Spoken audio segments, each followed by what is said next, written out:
Hi, everyone. Welcome. My name is Eliana Tardillo, and I'm going to be moderating this panel today. Welcome to Partnership in Action. Today, we are going to be talking about the lessons that we have learned, and we are going to be doing towards a better normal through the use of technology and a strong partnership. Next slide, please. This is just a reminder, the disclaimer that the contents of this presentation were developed by the presenters for the 2021 OSEP conference. However, these contents do not necessarily represent the policy of the Department of Education, and you should not assume endorsement by the federal government. Next slide, please. So what is our goal today? Again, thank you so much for being here with us today. Today, we are going to try to consolidate the lessons learned during the COVID-19 pandemic. We are going to talk about the power of technology with a focus on accessibility for reaching out isolated families. We are going to highlight the power of collaboration by connecting all the pieces that strengthen the education system. Next slide, please. For that, we have an amazing group of speakers. We are very proud of all of them. And here we are covering all the steps in the system. We have our Teacher of the Year. I'm going to be representing the voices of the families as a mother. We have also representation at the state level, and we have representation from the technical assistance centers. Next slide, please. So allow me to begin by introducing myself. My name is Eliana Tardillo. I work for the Family Network on Disabilities. From all the titles, the most important one for me is to be the mother of Emir and Ayelen. These are my children. Both of my children have Down syndrome. They are 17 years old and 14 years old at this point. And something very unique about my life is that when my children were born, I was very new to the US. So something that I can bring to the table today when presenting this is that all dreams can come true when we work together, because I'm very proud to say that my children have grown fully included at the school system. And I think that will not be possible without my team, the team of my family. And that team includes teachers, professionals, a lot of passion and a lot of commitment for growing and learning as a parent. So with that, I would like to introduce our first speaker. Next slide, please. And this is Juliana Urtubey, and it's a great honor to have her here today. Juliana is a national board certified teacher and holds a bachelor's degree in bilingual elementary education and a master's degree in special bilingual education from the University of Arizona. She's a National Board for Professional Teaching Standards Board of Directors member and Teacher Fellow, a Nevada Teach Plus Senior Policy Fellow, and an Understood Teacher Fellow and Mentor. As National Teacher of the Year, Juliana plans to advocate for a joyful and just education for all students, one that is inclusive and celebratory of all students' identities, families, and communities. Urtubey is the first Latinx National Teacher of the Year since at least 2005.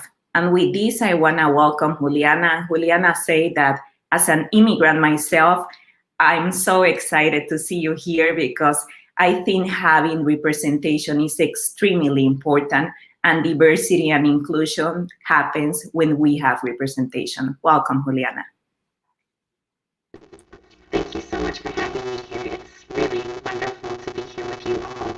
I love this idea of connecting so many people that have such a big stake in education and in serving and meeting the needs of our students and their families together. Again, I am so proud to be here. I am a special education teacher. It has been my passion for as long as I can remember. I've been teaching in a resource setting for over 10 years. And in this resource setting, I really got the opportunity to meet my students where they were. And through the partnerships and building bridges with families, we got to see a holistic development in the students that we served. I serve students that have learning and thinking differences, learning disabilities, behavioral difficulties, also ADD, ADHD, Juliana, autism. Yes. Juliana, sorry to interrupt you, but actually your audio is really bad. Oh no. Yeah.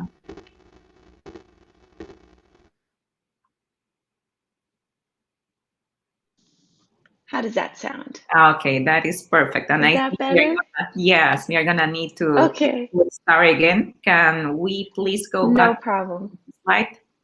Thank you. There you go. Thank you No so much. problem. I mean, that is the journey of this last year and a half, all these technology hiccups. And so I appreciate everybody's patience and grace.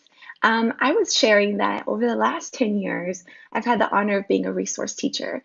And so I work with students with learning and thinking differences, both in a special education setting, but also in the inclusion setting, so that the students get to participate with their general education peers.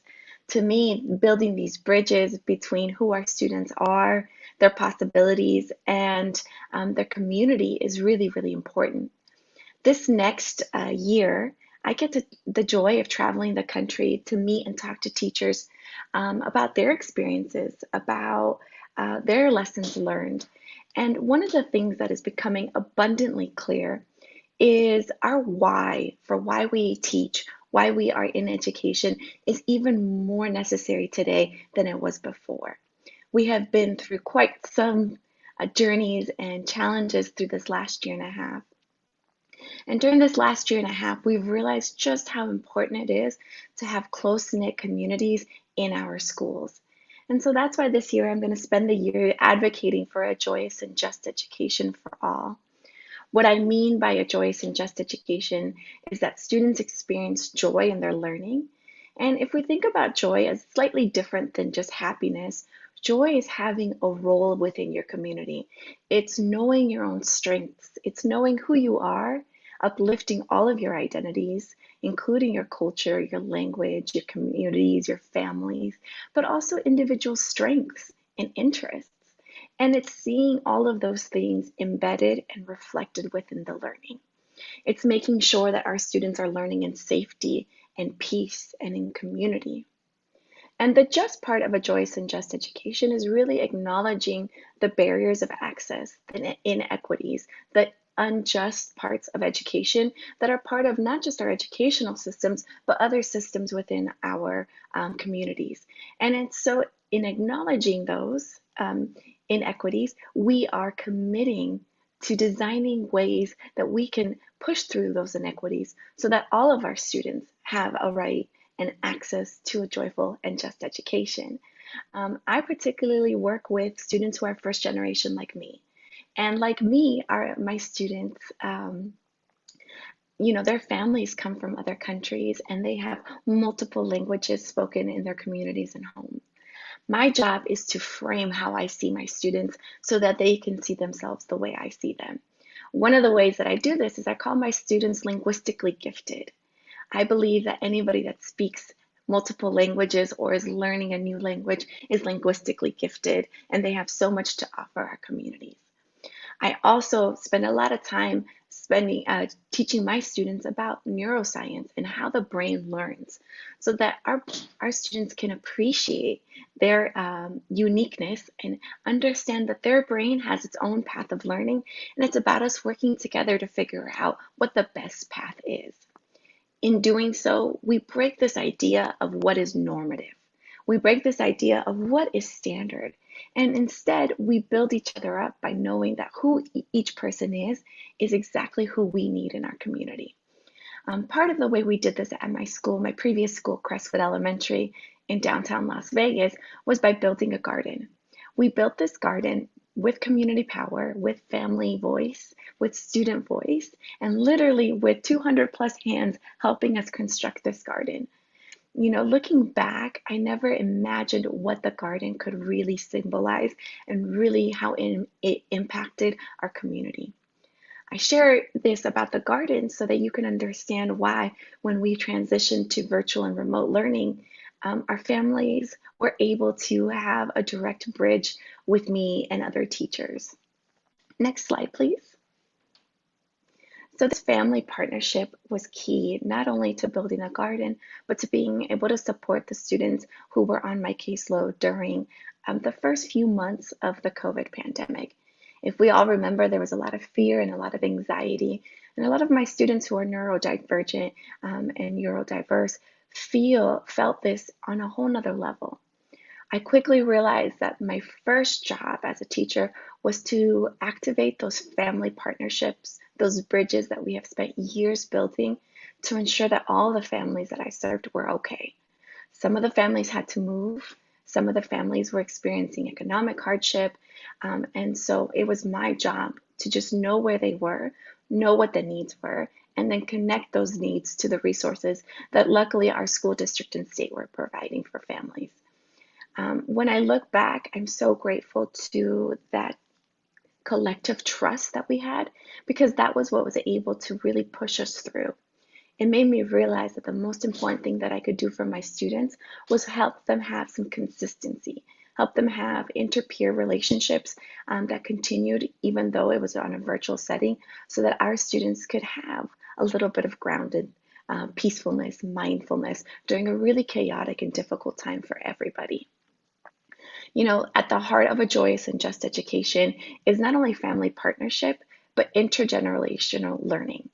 As Eliana shared, she is a vital piece in her children's education and their holistic development. And while I'm sure Eliana prioritizes the academic learning of her children, she also prioritizes their connection to community, their role within their community.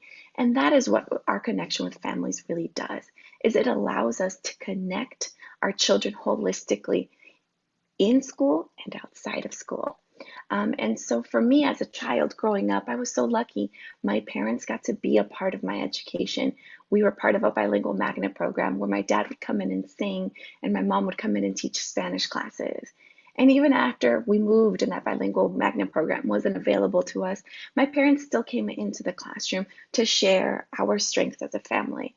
And that to me helped me frame the importance of making sure all students see their families reflected, whether or not they can come in and volunteer, but that they see their families reflected in the learning. Next slide, please. So one of the other realizations that I've had in this last year and a half is that our communities need to be reflected in whatever it is that is connecting our students to their learning. In this last year, it was technology. And it made me realize that many first generation families in the United States don't see themselves connected in technology. They don't see themselves reflected in technology. And so it's our job as an educational system to help families see that reflection, to create the systems where they are genuinely reflected. And so one of the first pieces was access to the tools we needed to conduct remote and virtual learning.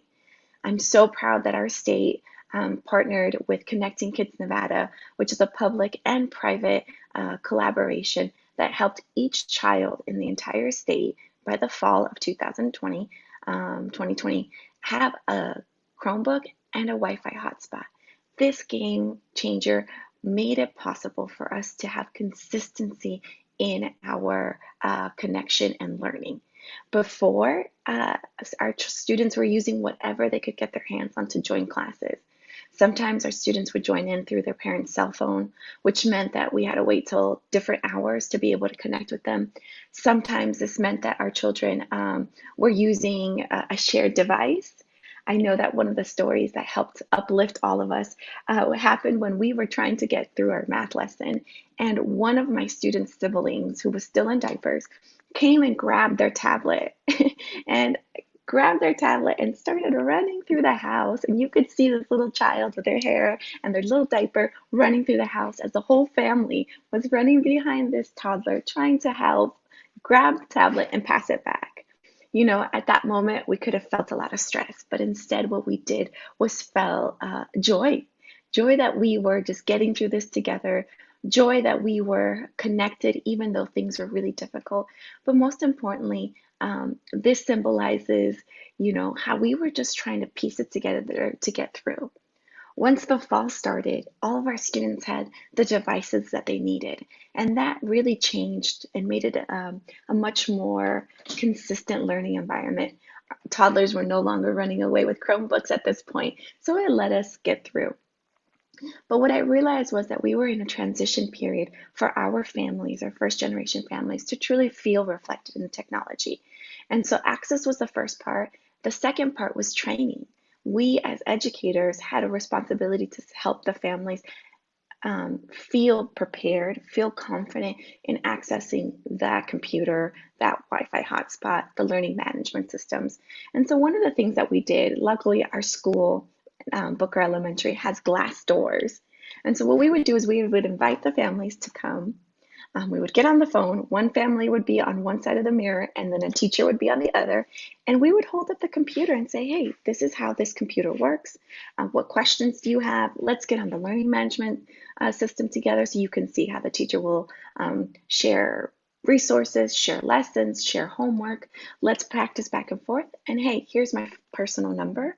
Give me a call if you have any trouble. We're here for you. We're going to allow a lot of grace because we understand that we're all learning. Through that, we realized the mutual support that we were opening the doors for. Teachers alone weren't the ones just giving the information to families. Families were providing us a great deal of information on how to improve our lessons, how to improve connection with our students. And also, we were including families, especially in our younger grades, in our lessons. There were moms who were telling me that they've never learned so much English in such a short period of time because they were sitting and listening and participating with their children. Next slide, please. And so really this year has tested how committed we are to inclusion. I think that in the design of our learning for our students, whether it's virtual, whether it's in person, whether it's a hybrid combination, we need to have inclusion as an elemental and key part of our design. This means that we're not only including students with learning and thinking differences, because that is at the heart of inclusion, but we're also including who they are holistically, their languages, their families, and their exceptionalities. We're still looking for the strengths, and we're meeting our students where we are. I think that that has been one of the biggest lessons that special education teachers have been able to share with our colleagues. This idea of individualization and adaptability is what we do. When we switched to this remote learning situation, we were already prepared because we knew specific students' strengths, their interests. There are some students that, if you show them a picture of their favorite cartoon, boom, they're interested. We knew how to gauge this.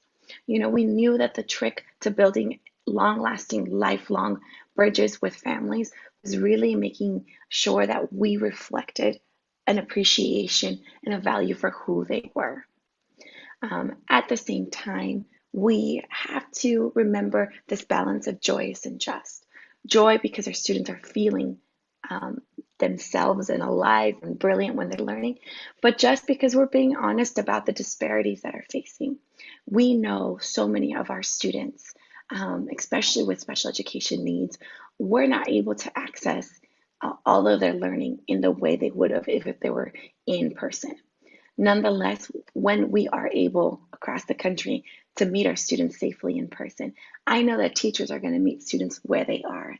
I know that teachers are going to uplift the learning that has happened over this last year and a half. Because I have families who tell me, my children have never spoken so much Spanish. They're more comfortable in speaking Spanish, and it's because of this proximity that they've had with their families. At the same time, I understand that some of my students, school being in physical school is the safest that they are, the most access that they have to consistent meals and a healthy environment. And so while I am really proud of all that we've learned this last year, I just remind us to keep this balance of joy and just. While we are present and joyful in our connection, we are also being really realistic with these inequities that lie within our systems that prevent families from feeling welcomed and like participatory partners in our systems design.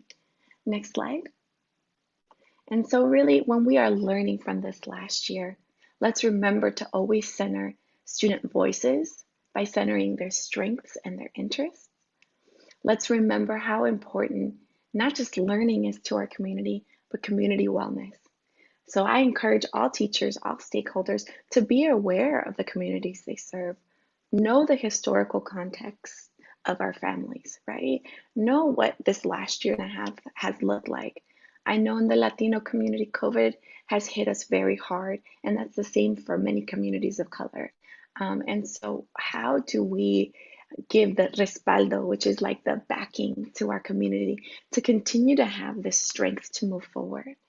And I think that one of the ways to do it is by ensuring that our communities feel reflected, embraced, and welcomed in our school spaces. At the same time, we need to continue to use those individualized supports to support all students, particularly students with learning and thinking differences, so that we can make sure that students have an equitable path for learning what they need to learn moving forward. Next, I have to give a huge shout out to all of my colleagues who this last year and a half have done such exponential learning and what it means to truly connect community through learning. With teachers, I have to make that as wide as possible because we acknowledge that families were teachers in this last year and a half alongside educators. And so I'm grateful that our learning communities have expanded just that much more. I'm grateful to be able to have this platform to share the brilliance of not just my students and the families that I work with, but across the country. Next slide, please. So I thank you very much for seeing the brilliance in my students, for pushing yourself to see the brilliance in all of our community members, and for supporting education. Teacher leadership, family partnership will ultimately make this next year the year of a joyous and just education for all. Thank you so much. Thank you, Juliana. And I have to highlight what you just said, linguistically gifted. From now on, I'm going to use that for myself. That's truly amazing. Thank you for sharing that.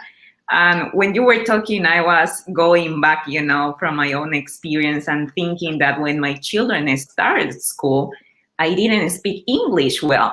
So I remember the feeling when I walked into the school and there was this Colombian teacher. And she actually was like, "Hola, Eliana, ¿cómo estás?" And to me, hear that in Spanish was like, oh my God, I feel that I'm building that community. So many times there is this like impression that when you make things easy, people are not gonna grow and they are not gonna learn. And I think it is the opposite.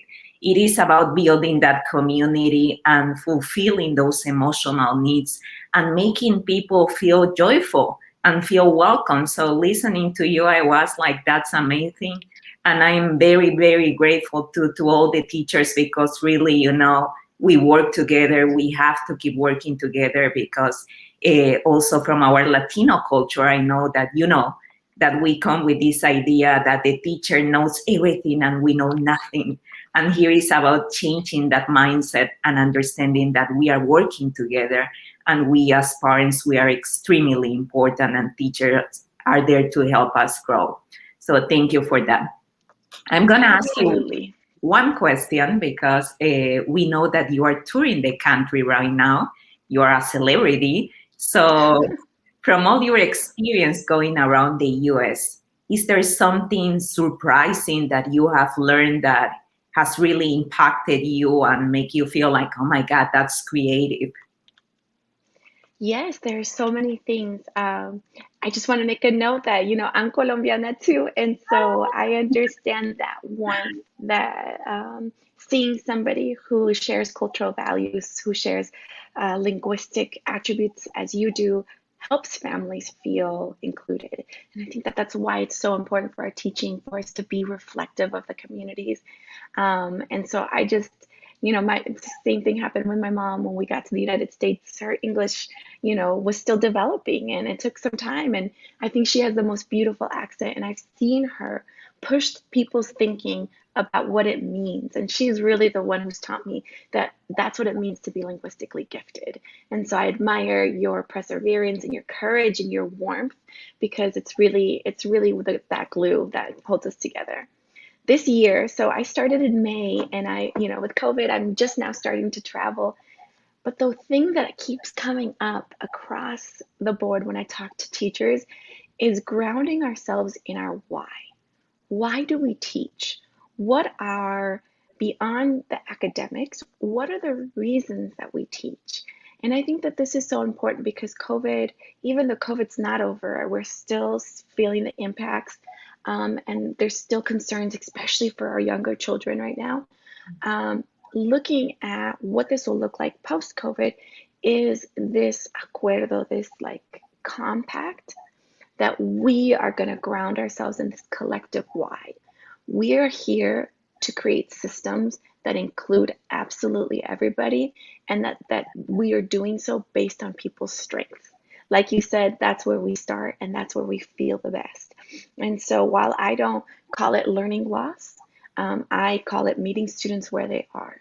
Yeah. And I think that this year has really challenged us to dig deep into that why, and also to raise this collective teacher leadership voice. There are a lot of things within the profession of teaching that we need to elevate, that we need to improve, so that teachers can sustain what this work is. This is heart work. It comes from the corazón, and it is a science and it is an art. And teaching really, I think the profession, we really need to continue to elevate it so people see what we do as that. And so I think that it's those two things that I'm carrying the most with me when I'm talking to teachers. Thank you, Juliana, so much. Thank you. So we are going to move to the next slide so I can introduce the next speaker. And as you saw at the beginning, I'm also a part of the NCSI, the National Center for Systemic Improvement. And as a part of that role, actually, I learned about North Carolina, and they have been highlighted by the NCSI because of the amazing job that they are doing. And we are talking about being creative, we are talking about being inclusive, we are talking about equity.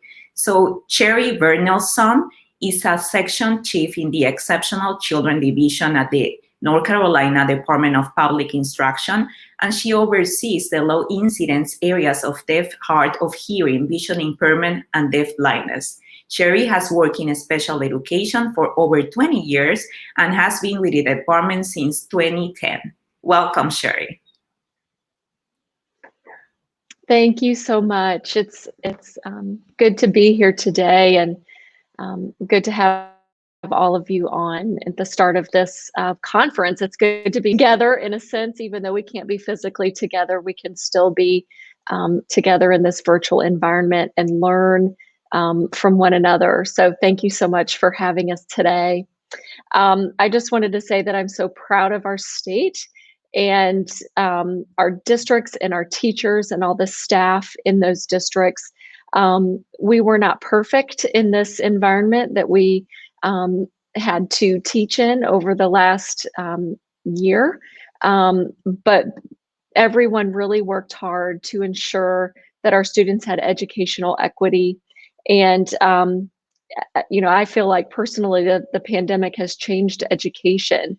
And I look forward to growing and learning and pushing myself and pushing others to continue to reach for that educational equity that students deserve. So again, thanks for having us here. You can go ahead and start, go to the next slide. So this is just our mission statement from the North Carolina Department of Public Instruction, as well as the Exceptional Children Division. A little bit about our state is we have 100 counties, and each county has their own school system. And a few counties have city schools within them. So we have 115 traditional public school systems in our state, and we have close to 200 charter schools as well, 3 residential schools for the deaf and blind, as well as other state-operated programs. And our job as a state agency and the Exceptional Children Division is to provide technical assistance and support to those public entities across the state. And then also unique within the Exceptional Children Division, and particularly my section, is that we do provide direct services under Part C for students who are deaf and hard of hearing, visually impaired, or have deaf blindness. So we have 70, about a staff of 70, close to 55, 60 teachers who provide that support under Part C. All right, that's a little bit about North Carolina. You can go to the next slide. So I just wanted to highlight a few opportunities that we had for internal and external collaboration and support. Prior to the pandemic, we had what I would call our typical collaborative opportunities. I think my earbuds might have just gone out, so I'm going to, can you still hear me okay?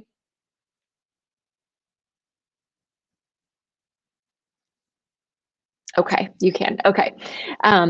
We've had the typical collaborative opportunities, of course, with public school units, with ECAC, our Parent Training and Information Center, as well as others. But the pandemic really provided some unique opportunities, or opportunities maybe we should have thought of prior to the pandemic and collaboration. But now we have those collaborative opportunities that I think will be a part of our operating, the way we operate now and forever. And so this first graphic that you see on the left side is some internal collaboration we had here at the Department of Public Instruction. And this collaboration produced a Google site of resources and information for remote learning. It was spearheaded by one of our divisions here in the agency, and then brought in, of course, several other divisions within our agencies, including our Exceptional Children's Division. I was reviewing it again last night, and it has a plethora of information and resources for virtual instruction. And if you receive a copy of this PowerPoint, I believe that I hyperlinked the web addresses in each one of the images so that it'll take you there. There are leadership resources. Again, I said resources for virtual instruction, resources for administrators, professional development opportunities, not only from our Department of Public Instruction, but as well as external PD opportunities, online pedagogy resources, and things to consider for virtual instruction. There was also a specific link in there for parents as well, and a section specifically tailored for professionals working with students with disabilities. There was also a place for people to provide feedback on the site, as well as share additional resources.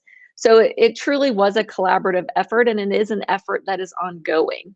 So that site is regularly updated when we get additional resources and information to share with the public. So if you get an opportunity to see that, please do. I'm sure many of your states did similar things, and that it was a blessing to your public school units, as well as parents and others who had an interest in that.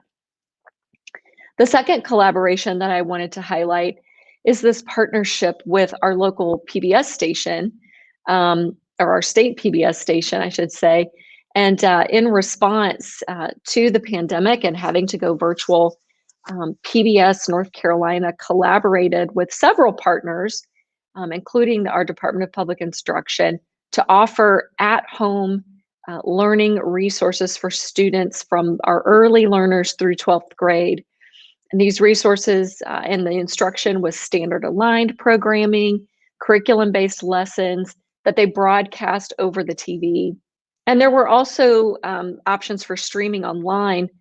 But I think it was very accessible because an internet connection really wasn't needed. They could get it through the TV station. And even in our rural communities, while there may be some who don't have a TV, I think most people in our rural areas have a TV and have access to that local station where they could get those resources. So I thought that was a great resource that I wanted to share with you today. Then also in the second round of learning through the PBS channel, there was learning geared towards students with disabilities, and the PBS station worked with teachers to create lessons for those students as well. All right, you can go to the next slide.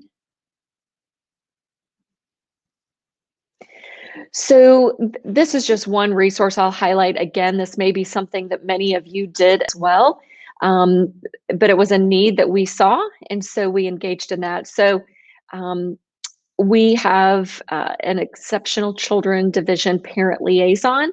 We're fortunate to have that position here in our division, and she creates and distributes a monthly newsletter in English and Spanish to across the state, and it is very well reposted by other agencies, including our PTI, ECAC, some places in our Division of Health and Human Services as well reposts that. But it reaches a wide audience of parents, and we've had good response to that. And one of the resources you'll see at the end is we have in as a part of my section in the group that provides the Part C services, we have right now 2, but we have 3 positions for Spanish interpreters supporting those families. But because they're a part of our division, as their schedule allows, we can tap into them to help us provide Spanish translation. And this is one of the areas where they help us provide Spanish translation. So we're very fortunate to have that resource available to us. All right, you can go to the next slide. Another resource, and a little bit of what Eliana talked about in terms of our accessibility that we wanted to highlight, and how we're reaching stakeholders, is through virtual meetings, is by providing engagement opportunities through our real-time captioning, our CART provision, as well as sign language interpreting.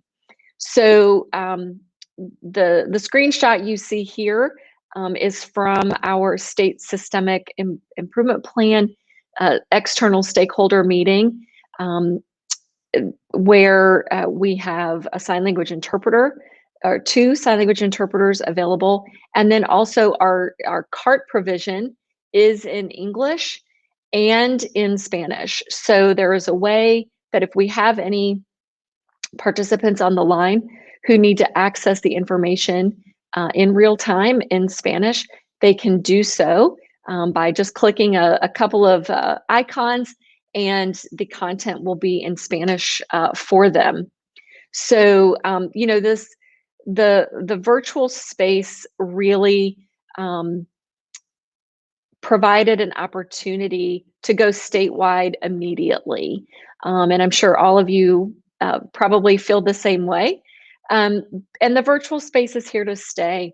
Don't really see us holding a meeting anymore where virtual isn't an option. So a lesson that we learned and that we continue to learn is how we partner with stakeholders well in a virtual space, and in the future, or as you know, as we're doing now, and continue in the future in a hybrid space. Another thing that we learned quickly with regards to the real-time captioning was that it was a value add because we had a built-in note taker. And so once the meeting was over, we could go back to that transcript immediately. And we post it when we post any recordings for public consumption.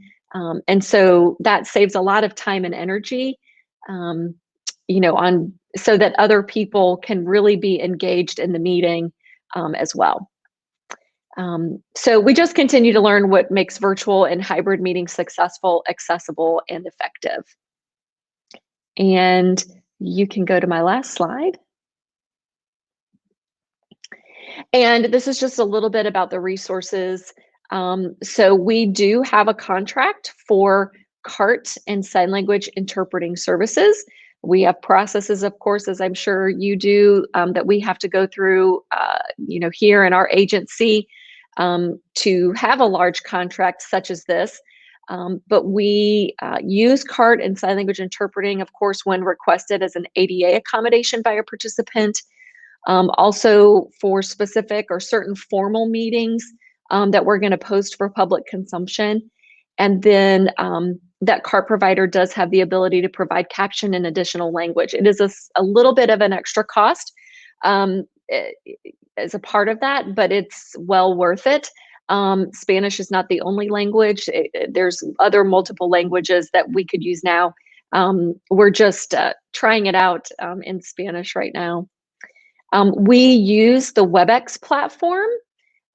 It also has automated captions that we use generally. So when we're having internal meetings with staff, or maybe an external meeting where real-time captioning was not requested as an ADA accommodation, we turn on those captioning, the real-time caption, so that people can be engaged. There may be some people who don't feel comfortable yet advocating for themselves that they need that feature, or maybe they don't realize they need that feature yet.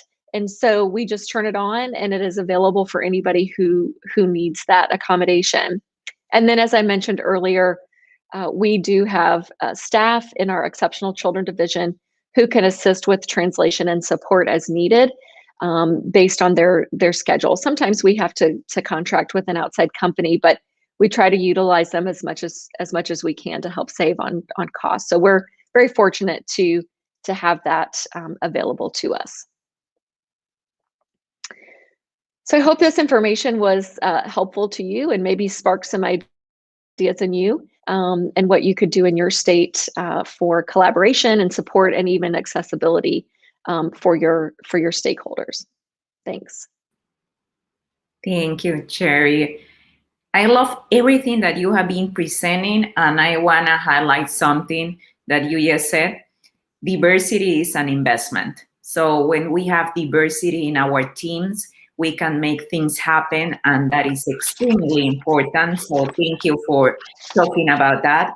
And you started by saying we were not perfect, but you are pretty close to perfect, right? But also that you have 100 counties and 115 school districts, like, oh my God, that's a lot, right?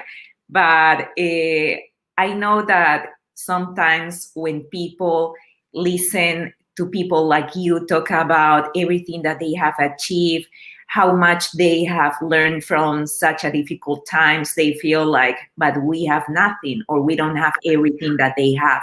And I imagine that in this process, there are so many things that you didn't have, or you didn't know how to do. So thinking about that, how do we maximize the resources that we have, and how do we make things happen when we feel that we don't know enough? Yeah, I think that, in maximizing resources, it's you look within to see what you have, and then if you don't have it, it's those collaborations that we've built with other people, and reaching out and just asking questions and finding out where the resources are, who has those resources, how do we tap into them, easily, whether it's, can we do it for free, or is it a paid resource that we need to do? And if it's a paid resource, how do we find that money to do it? Because it's just necessary. It can be challenging to find those resources. And again, I know we're fortunate to have some built-in resources. We didn't have the CART resources built in. We had to go about finding that resource and finding the one that fit our needs as well. So just doing our research and then, putting out for a contract, and we were able to get a really good provider for us. So it's not being shy about using your contacts and using the resources that you have to find out what's available and what you could tap into. I love that.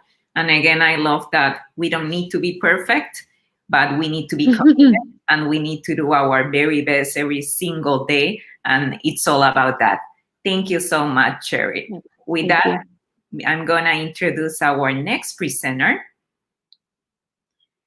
And Melanie Reese, she is the director for CADRI. Dr. Melanie Reese, director of CADRI, previously served as the IDA Dispute Resolution Coordinator in Idaho, a professor emeritus Boise State University, 2009. She has co-authored textbooks in conflict management and mediation, served as a colleague ombudsman, and has been a practicing mediator since 1990. Welcome so much, Melanie. Thank you so much, Ileana.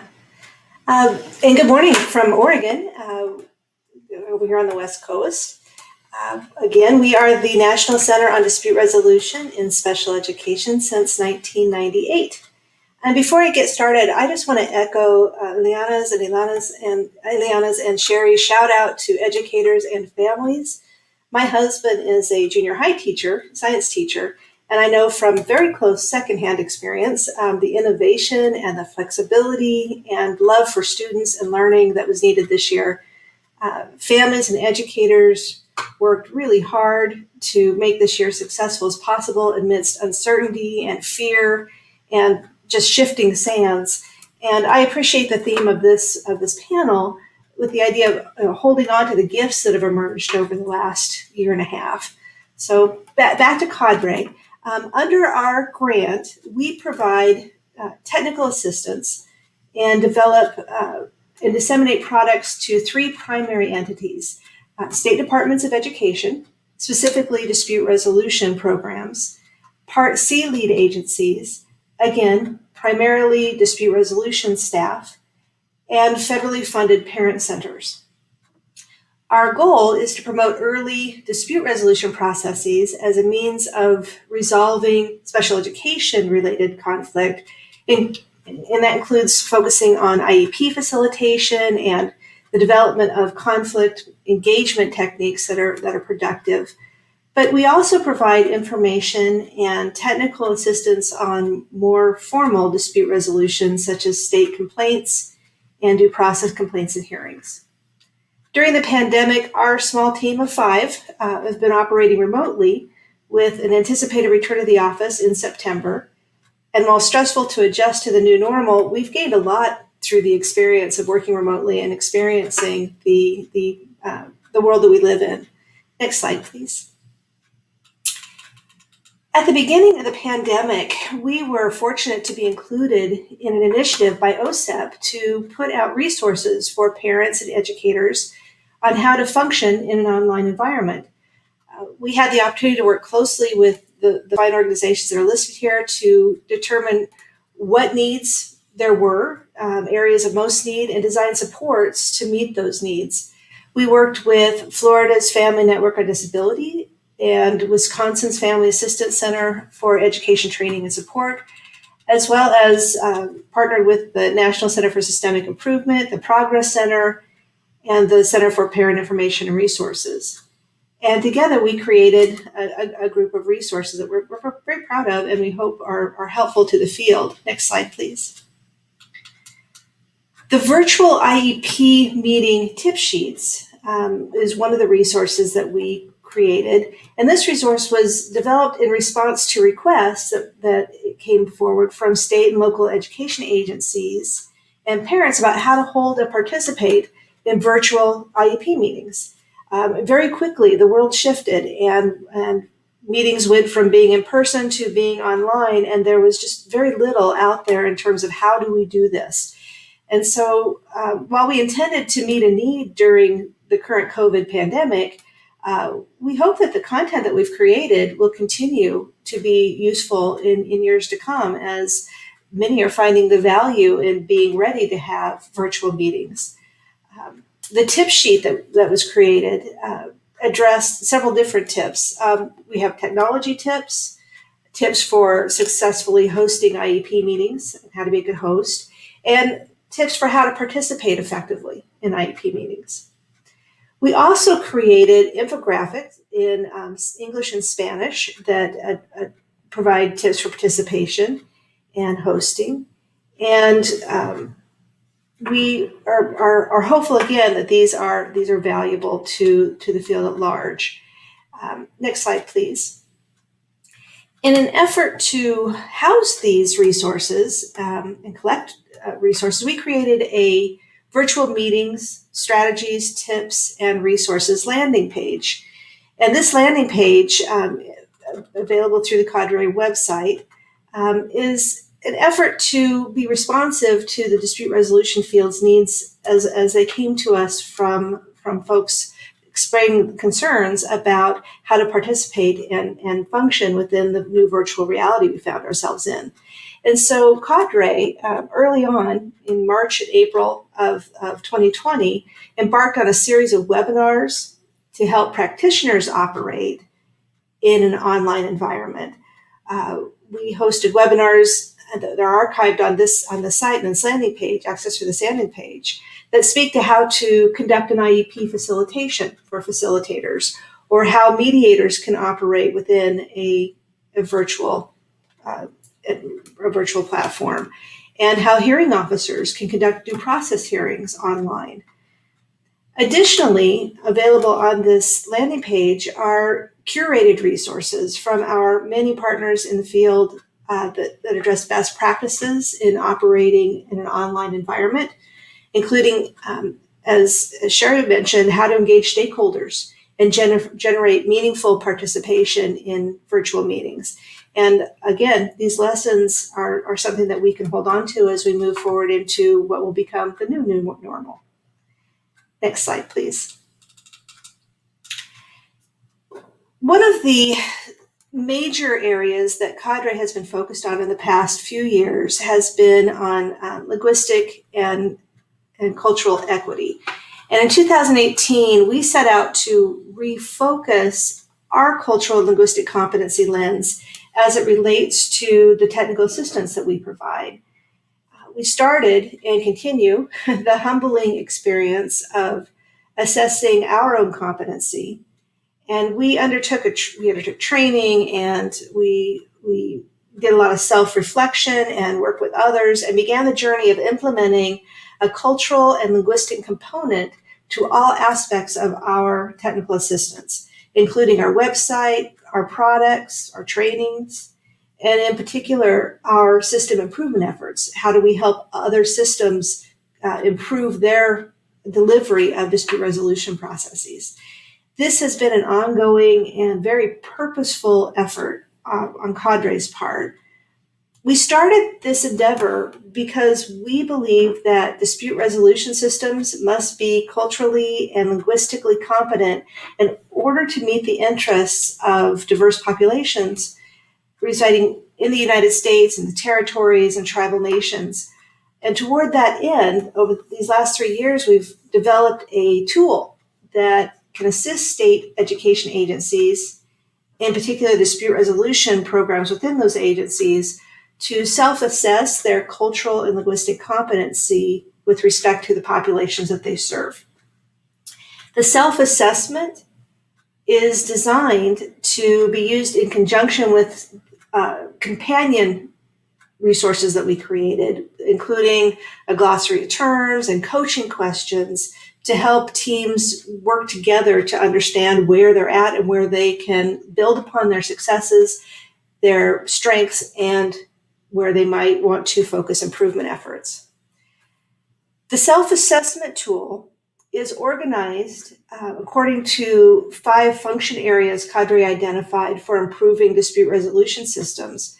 And each of these function areas starting with assessing your system's values, infrastructure, and organization, has several indicators that teams can work through with dialogue and exploration and determine where they are on a continuum of needs improvement to we've got this, or we are going to continue with the great work that we're doing. The user guide that is part of this packet includes action planning, and with the idea that we want to help teams develop a roadmap for achieving desired systems change. And so through action planning, folks will be able to identify and establish measurable goals, and encourages progress monitoring throughout the process. And there's coaching questions designed to help groups move forward with their improvement efforts. This pandemic underscored existing and institutional disparities, making the need for really focused, dedicated analysis imperative for improving systems to be more culturally and linguistically competent. And just to let everybody know, a little bit of a plug, Cadre is now convening a small group of states, thinking about 5 states, to pilot this tool in a community of practice format. And state education agency teams would engage in the process of completing the self-assessment and develop an action plan, with Cadre offering technical assistance as needed. So Cadre will then take the feedback from state agencies participating in this pilot to inform and improve the tool and the packet of information that we have that goes along with it, the companion resources, and make relevant changes and ultimately make this available to all states. So if you're interested in encouraging your state agency in applying for the pilot, we do have a poster session with much more information about the process and the goals of the pilot. So we encourage you to check that out. In an effort to make sure that we have a lot of conversation, because I'm learning so much by listening to the previous panelists, I'm going to hand it back to Ileana. Just let you know, this is a snapshot of where we've been over the last year, the collaborations that we've been involved in and that we've benefited from, the importance that cultural linguistic competency has been underscored by this pandemic and the disparities that have emerged because of that, the world that we're living in currently. And I'll hand it back to Ileana. Thank you so much, Melanie. Sure. And Family Network on Disabilities was also a part of the collaboration that created all these materials. Yes, that it was there on your slide, but I just want to say how important it is when you were talking about collaboration to always consider the participation of the parent centers. We are the voices of the families, and to me it was an amazing experience to work with you all, because you are wonderful professionals. Now, when you were saying that you are only 5, in my mind, you are like 100, because the job that you do is impressive. And we all go to Cadre all the time because the approach is collaboration. And many times what happens with families is that they act impulsively because they don't have the information. Once you have access to the information, you grow confident to actually have a discussion and understand that this is all about collaboration and the best for the child. But thinking about that, I was thinking that in participating in that collaboration, I kept saying, like, we need more graphics, we need more visuals, we need to make it super easy for families to access the information. And these are things that we say from the parents' perspective because we are walking the walk. And we know that this past year was extremely hard for families, especially having children with disabilities at home that need much more support. You don't need like 20 pages to understand the concept. You need 1 page that calls you, that you can see, and it's like, okay, this is what I need to be an active participant in the virtual meeting. This is what I can do.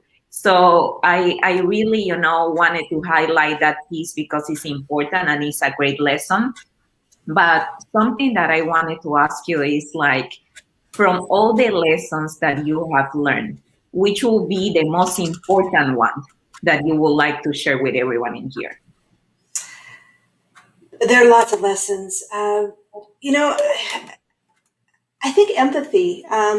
We've really struggled. As a community, as a nation, as a world, we've really struggled, and the shared experience has really helped us understand what struggle feels like, and also knowing that everybody is in different places. So one takeaway is the importance of having a clear commitment as a technical assistance center, is having a clear commitment to keep a finger on the pulse of the experience of people that are using our materials, our resources, our TA, and the folks that they're helping. So while Cadre doesn't work directly with families, we provide materials and as you said, for parent centers and CPRCs and state agencies to utilize, and really thinking about how is this going to impact and be utilized by the end user is something that we've really had to take a step back and think, okay, what are the struggles that they're experiencing currently? And the gift of technology is double-edged, to mix metaphors there a little bit, but technology has made it easier for some people to participate, Yes. but we need to be aware of who's been left behind. Yeah. Technology requires equipment and resources and language proficiency to be able to problem solve. And we recognize that there are families that don't have that level of literacy in English, whether due to a different language or education level. And we've been hyper aware of that disparity as we've been putting out resources and thinking, how are different ways for folks to access this? And Liana, your push for us to have a very visual representation of the information that we're sharing has been a driving voice for us in things that we have created since that time. So, I think that back to the biggest lesson. I guess I have so many, but empathy has created in us a need to understand others, and in order to understand others, what are we doing to engage others, and networking and getting voices that we may not have here at Cadre at the table as we create and work. So that's a long answer to your question. Yeah, that's a good one, actually. And for understanding others, we need to listen to others. And that's how participation is so important. I would like to bring all the speakers to the table so we can do the Q&A all together. Thank you so much, ladies. Thank you again for this amazing presentation. I think we are all learning so much from each other. There is a question from the chat that says, can you tell us which states are participating in the community of practice? Anyone know? I think that's for the pilot, the pilot program that we're doing. We are currently in the application process, so we haven't determined what states are going to participate. So if your state is interested, please apply. And let us know if you have any questions. Okay, perfect. Do they go to your website for that, Melanie? Yes, they can just contact me directly, or they can go through the poster session. There's information there about the application. Perfect. Okay. So now I'm going to go around and I'm going to ask the same question. I'm going to begin with Cherry. So which one will be the lesson that you would like to pass to others after the situation that we just lived through the pandemic? Oh, the lesson, the big, man, there are so many lessons. Is that we just have to, I think, we have to continue to want to grow. We have to continue to want to learn. We have to continue to want to push ourselves to ensure educational equity for all students. And it's going to take a lot of growing and a lot of pushing. But we have to talk about it. We have to bring people to the table who don't always agree with us, as well as like-minded individuals. We have to get everybody together to talk about it, and to keep growing and to keep pushing, because it's all for the students. It's all for the students. I love that. I love that we always bring people to the realization that everything that we are doing is for our students, is for the future, and is for building strong and confident human beings, right? And that connects perfectly to Juliana's message. So for you, Juliana, what will be the lesson that you would like to share with everyone? I think one of the biggest lessons that I've learned is the power of leadership, right? So our students, given the right tools, the space, can be leaders, not only in their own learning, but in community wellness.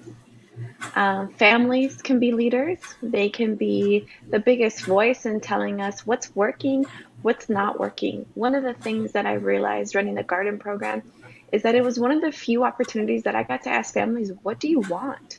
Not just what do you need? And so I think that that's key to feeding the motivation, the love for learning, is ensuring that people are not only equitably getting what they need, but also what they want out of education. I think it's a return to education for personal growth, for autonomy, for liberation, and a return to doing so within community, we are only as strong as our neighbor, right? And COVID has shown us that, and that we need to prioritize family wellness. And the key way of doing that is through school, through education. And so teachers are also leaders in this work, right? Teachers are seeing day in and day out what systems need to fluctuate. I think at the same time, we need to look really critically at what teachers are expected to do and how to balance the priorities, right? How do we reduce the number of students that a teacher works with so that the teacher can go in deeper with that student and their families? So really having all of these conversations, making sure that the voices of leadership are our students, their families, and our teachers. That's great. Thank you so much. And I had the honor and the pleasure to organize this panel along with Carmen Sanchez from OSEP. I want to say thank you so much to Carmen before I forget saying thank you. And something that we were discussing all the time was the power of technology. Melanie and Sherry were talking about how hard it was for so many families and for so many people to access technology, to learn how to use technology. But I think something that we can agree is that for many people, this was like the first time they had the accessibility to actually participate in so many meetings and be a part of their children's education. I'm going to include myself in that because I work full time and I have 2 jobs. And many times I cannot take another 2 hours to actually go and be a part of a PTA meeting with my children. But with the accessibility through Zoom and other platforms, actually, I have been very, very active and very involved. So how do you feel about that, Sherry, when we think about like keep doing this in the future? Which will be like your plan, or how do you see the future when we think about technology and accessibility for families? Yeah, I mean, I live in a rural area myself. And so sometimes the internet in my house is not very good, and so I can only imagine what it's like for other families out there. And so we really just have to figure out ways to get the information to them. I really loved the PBS way of how the television station was getting information out to children and families, because most people have a TV in their home. I'm sure there are some who don't, so I don't, want to say everybody does, but I think it was a very good way of getting that information out to families. I know school districts who were providing hotspots around the area, whether it was on a school bus where they'd park a school bus in an area and there was Wi-Fi on the school bus that families could come, near it and access the Wi-Fi. Or if it was at the school and they could come in the parking lot, of the school and do that. Again, transportation might be an issue for some families. So it's going to be a process to make sure that all families have access to technology. And we just have to keep striving and working as hard as we can to do that. Perfect. Thank you. And Melanie, I know that Kadri is mostly online and again, what you do for disseminating information is outstanding. But at this moment when the pandemic hit, how did you feel about it? Did you feel like, oh, we have done a great job and everything is working wonderfully? Or did you feel the need to improve and keep growing and learning from this experience? I would love to say that we were on top of it and we were ready to hit the ground running, but the answer was we found all the areas where we needed to work and roll up our sleeves and work harder.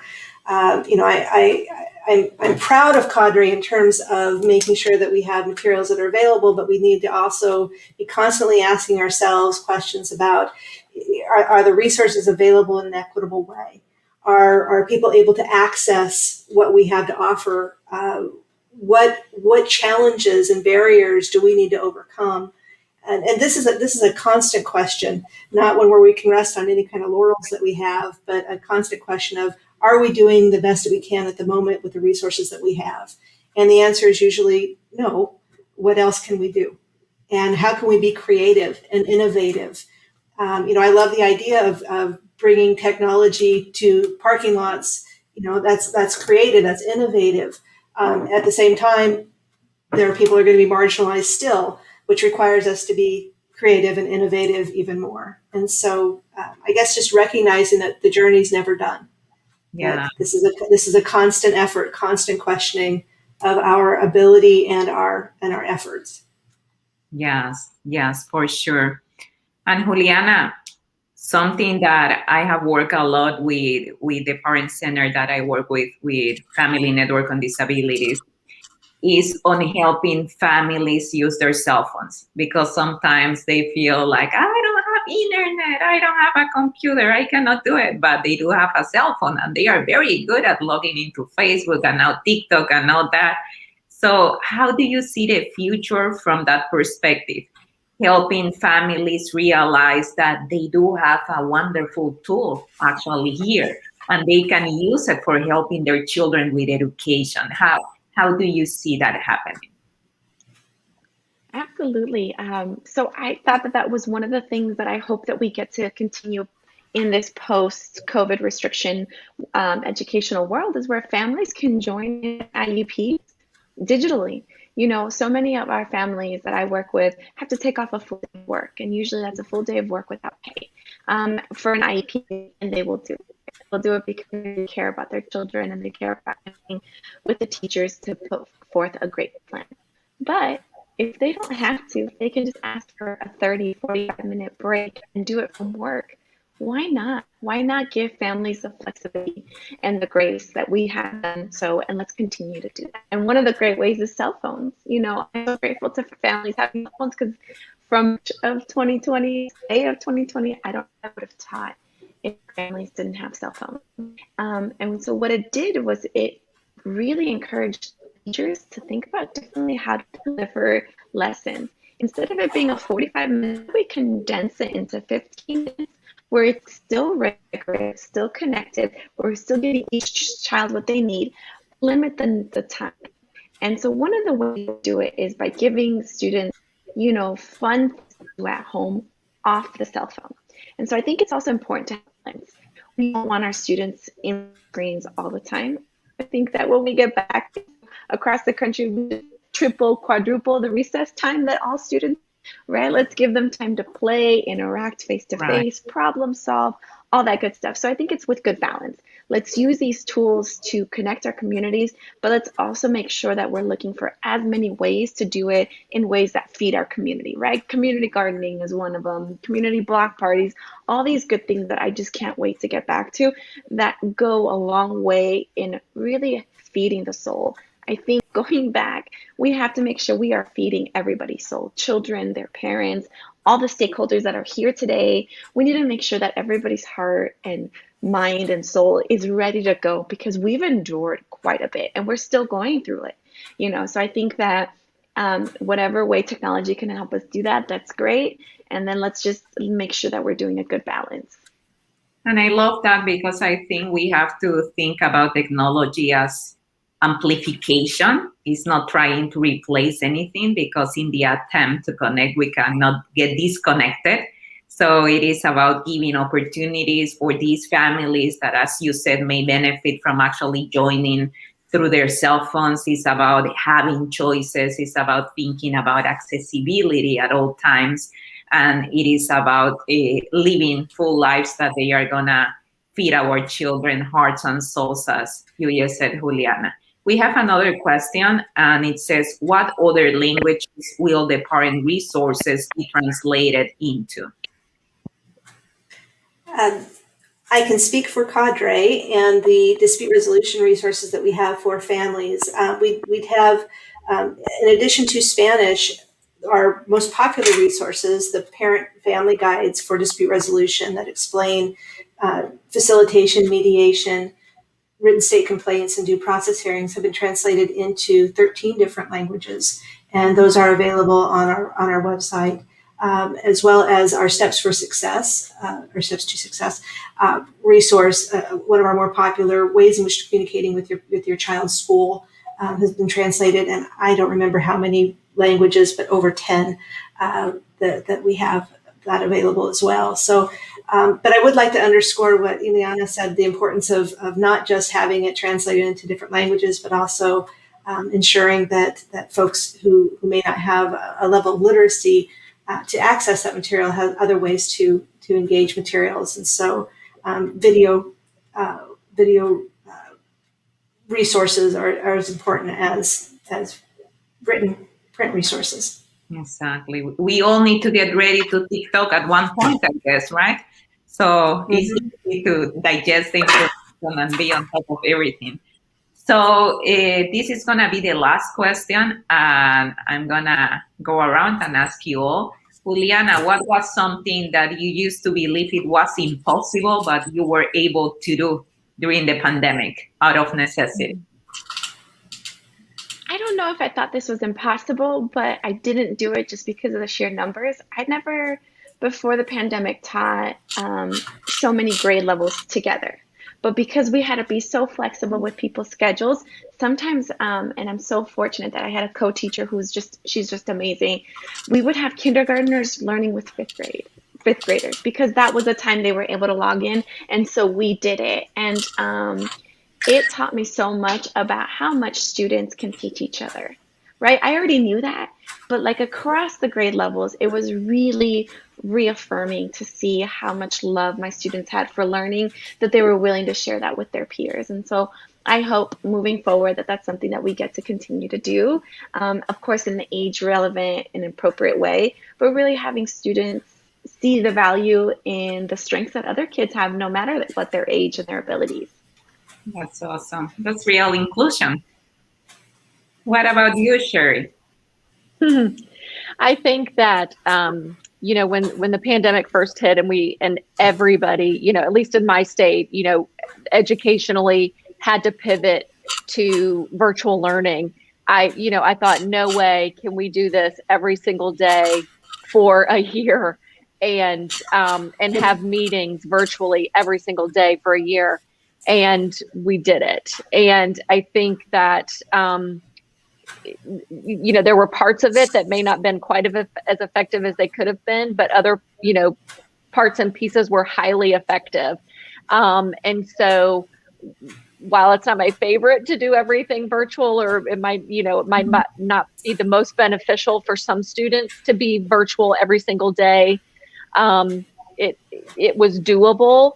If we were to it would ever come to this again, and the resilience of our teachers and staff and students and families is amazing. And, just what they've been able to do is just beyond my comprehension, and just all kudos to them.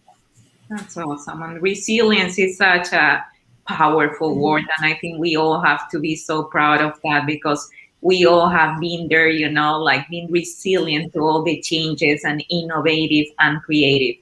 What about you, Melanie? Oh, one of the things that happened to us during the pandemic and being remote, and even in being in different states for the first time, some of us, is we had a job opening. And we had to go through hiring. And, the question that we asked ourselves is, how do we, because we're focused on cultural and linguistic diversity and making sure that voices are at the table, how do we choose somebody? How do we make sure that we fill our team out as much as possible? And with 5 folks, we cannot meet the voices at the table that we wanted to have there. And so what we learned, and I think we knew, but we really built upon this, is that we are naturally operating from our own experience, and our experience is obviously limited. And so how can we use our networks and our relationships and strengthen partnerships in order to bring more voices to the table, and to ensure that that experiences that aren't ours are present as we design, create, and disseminate and share our technical assistance. So with a small team, we've really had to work on underlining those important relationships, building those partnerships, asking questions of our friends out there, having folks review our materials. And we've really just become more adept at calling folks and saying, hey, can you give us your thoughts on this?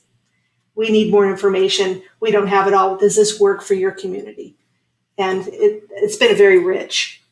Yes, yes. I think we all have grown so much from this experience, right?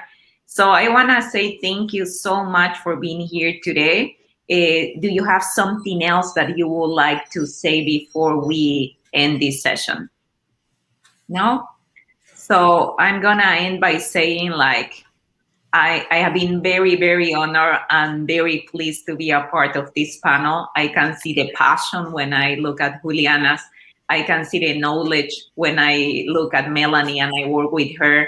And I can see the commitment when I look at Sherry. I think this all together connects us and make things happen. And I know that we are all here together because we want to keep working for making things happen for our children and their families. So thank you so much for the inspiration, the knowledge, and for passing those lessons to everyone who has been watching today. Thank you so much. To the audience, please don't forget to complete the survey. And this is it. Thank you so much. Thank you, Anna. Thank you.